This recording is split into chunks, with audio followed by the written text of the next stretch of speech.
No final de 2022, eu estava começando a projetar este estúdio aqui, onde já gravo há uns bons meses. E queria um computador para edição de vídeo que fosse potente e compacto, nada como desktops tradicionais. Depois de tentar algumas vezes com Macs, acabei não me acostumando 100%, realmente prefiro Windows. E aí, notebooks eram o tipo de computador com o qual eu vinha lidando nesse perfil desejado. Mas, se analisar de forma rigorosa, até um Note consome um espaço legal na mesa e, em determinado momento, começaram a ficar conhecidos entre entusiastas uns mini PC gamers chineses do AliExpress. Alguns de vocês devem lembrar. Cheguei a analisar dois aqui no canal. Vejam na tela um deles, da marca Chatray, tinha processador Core i9 de 10ª geração e chip gráfico GeForce GTX 1650 Ti. Fazia o serviço, só não tinha placa de vídeo ideal para editar em 4K e o bichinho era barulhento. Me conformei que iria ficar com um notebook gamer mesmo, até que achei na gringa isso que vocês vão ver agora. É o Minisforum NUC X7, que tá todo cheio de adesivo, desconsiderem. Ele é basicamente como um notebook em carcaça modificada, sem teclado ou tela. Poxa, muito interessante e eu nem tinha pensado nisso antes. Acaba sendo muito mais reduzido que um PC gamer e mais prático que um Note para utilizar como desktop. Ele vem com essa base que pode ser parafusada, eu só encaixei mesmo, tô tirando aí. E abrindo a carcaça, primeiro, nossa, como as ventoinhas estavam precisando de limpeza. Mas dá pra gente ver os dois slots para SSD NVMe, um pouquinho ao lado as entradas para os dois pentes de memória RAM DDR4 e, em geral, muito espaço sobrando. Tem umas extensões ali que vão da placa-mãe até o painel frontal.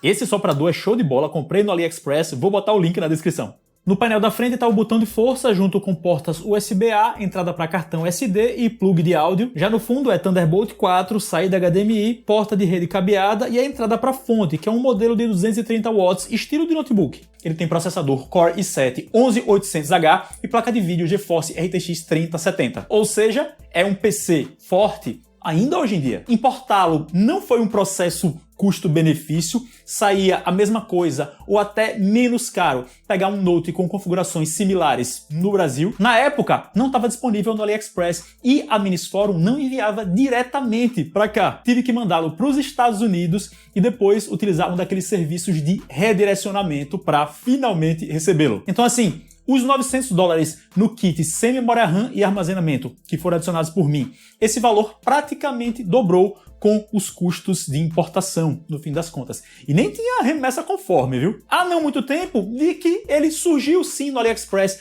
através de umas lojas não tão conhecidas. O valor ficava bem alto, no fim das contas, só iria melhorar no lance de eles poderem enviar direto, né? Não precisar ter aquele lance de redirecionamento, mas os estoques eram baixos e ontem, antes da gravação deste vídeo, eu fui olhar de novo, não estava disponível. Então é complicado falar em disponibilidade e em adquirir. De qualquer forma, pensei que seria válido, interessante deixar o registro das minhas impressões sobre esse modelo que já venho usando direto há cerca de um ano para trabalhar de forma intensa. Ele coube bem no cantinho do meu setup, ocupa pouco espaço como eu queria e olhem que ainda eu puxei para frente para aparecer no vídeo. Só tive que colocar esses adaptadores USB aí para os cabos irem para trás, sem torcerem muito. Querendo ou não, esse design adaptado de notebook criou um esquema de portas meio diferentão, meio estranho, né? Então essa adaptada nos cabos foi necessária. 3 observações. A primeira é que ele tem uma espécie de bug de fábrica que causa o seguinte: ele não entra nas configurações de BIOS a partir de telas 4K, não dá imagem. Então quando instalei o Windows pela primeira vez, precisei usar um display portátil Full HD. Instalou o sistema, beleza, tudo certo. E o meu monitor, que aparece aqui atrás, é 4K. Foi algo que vi sendo comentado no grupo de Facebook da Minisforum, outros usuários perceberam. Quer dizer, parece ser uma característica geral e não de minha unidade. Ponto 2. Ele tem esse botãozinho com o ícone de controle de videogame que ativa uma espécie de modo turbo para a placa de vídeo via hardware, algo bem old school, né? Com ele desligado, o PC entra num modo de mais silêncio e menos consumo. A diferença de performance é considerável. Eu acabei deixando o modo turbo ligado o tempo quase inteiro. Até porque,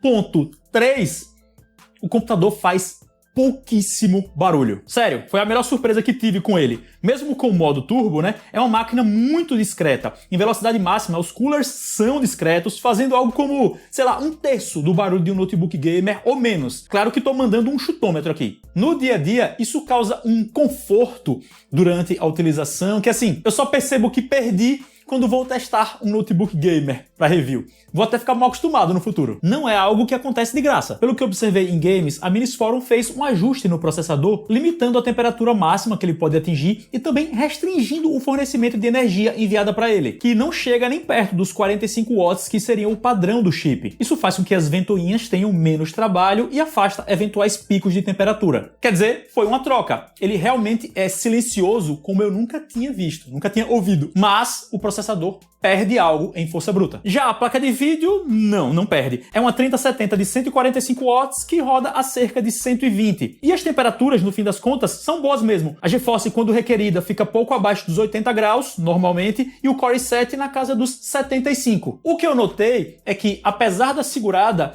no i7, o desempenho prático em games e no meu trabalho ainda foi bom. Vou mostrar agora para vocês alguns testes de performance que rodei comparando a notebooks recentes que testei no canal. Primeiro, a avaliação do processador usando todos os núcleos no novo Cinebench 24, um teste puxado. Percebam como o i7 perde fôlego emparelhando com o Core i5 do Lenovo Lock. Esse aí é um Core i5 nervoso. Na avaliação da placa de vídeo, o NUC X7 busca um pouco do prejuízo. Ele ainda perde consideravelmente para a RTX 4060 do Predator Neo 16 e ao menos fica à frente das 4050, tanto do Predator quanto do Asus TUF de 2024. Os últimos colocados não pontuaram porque esse teste roda apenas em modelos com 6 GB de memória de vídeo. Não mencionei ainda, mas a 3070 dele tem 8 GB, uma boa quantidade considerando uma placa de notebook. Uma avaliação que tem muito a ver com o meu dia a dia, exportação de vídeo 4K com o DaVinci Resolve. Não tenho tantos modelos para comparar, mas percebam como ele meio que empatou tecnicamente com o Predator Neo 16, que tem a RTX 4060. Um bom resultado. A exportação e a edição de vídeo acabam usando bastante o chip gráfico. Passando para games, no Forza Horizon 5 rodando em Full HD com gráficos extremos, a maior configuração, outro empate técnico com o Predator 4060 e boa vantagem sobre os outros modelos com 4050 e 3050. Nisso daí pesa a diferença da memória de vídeo, o Forza puxa um bocado nos níveis gráficos mais altos. Por fim, no Shadow of the Tomb Raider, o NUC X7 ficou atrás dos modelos com a 4050, olhem só. Certamente por uma requisição adicional de processador feita pelo game. Ainda assim, ele fica colado nesses concorrentes, não é muito grande a diferença. No meu dia a dia, foi simplesmente um computador que executou bem as tarefas que eu requeri. Edita vídeos em 4K no DaVinci Resolve Studio com boa desenvoltura,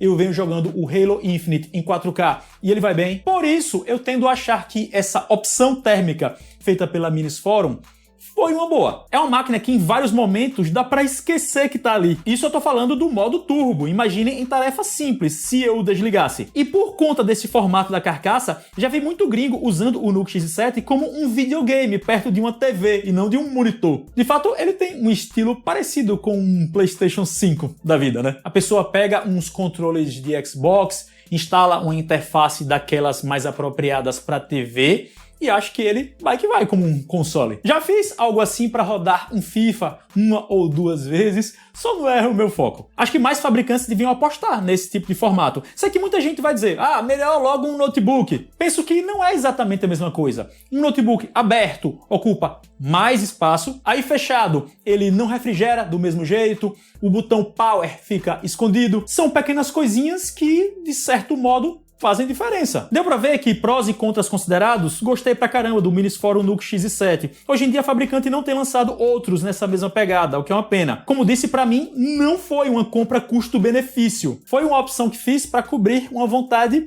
muito específica que tinha. E aí tive que arcar com o preço ou ainda com efeito colateral como a ausência de uma garantia oficial em nosso território. É algo que quem pega um notebook gamer, seja pelo custo, seja por qualquer coisa, porque prefere mesmo, essas pessoas vão ter com facilidade. Tá aí então, turma. Queria deixar o registro. Espero que tenham gostado do vídeo, espero que tenha sido interessante. Se gostaram, escolham o gostei aqui embaixo, o joinha. Para quem ainda não foi inscrito, tá esperando o quê? É de graça. Inscreva-se, ative o sininho logo ao lado. Assim você continua acompanhando meu conteúdo e me dá uma força gigante. Sigam-me nas redes sociais que estão na tela e na descrição. E a gente se vê. Até mais.